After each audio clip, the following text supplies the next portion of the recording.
अस्सलाम वालेकुम व्यूअर्स, उम्मीद करती हूँ आप सब ठीक होंगे। शुरू करती हूँ अल्लाह के नाम से जो नहायत रहम करने वाला है।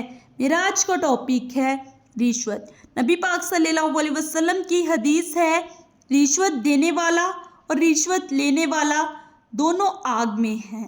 इस हदीस का मफहूम ये है कि रिश्वत का चलन किसी कौम में इस वक्त तक आम होता है जब अदल व इंसाफ ख़त्म हो जाए और लोगों को इनके हकूक़ जायज़ तरीके से ना मिल सके।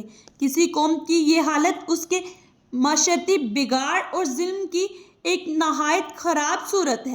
जिस माशरे में इंसानों के जायज़ हकूक़ की राह में जालिम अहलकारों के नाजायज़ मुतालबे हाइल हो जाएं, वहाँ अमन व सुकून भला कैसे कायम रह सकता है। इसलिए रिश्वत देने वाला और रिश्वत लेने वाला दोनों जहन्नुम में है।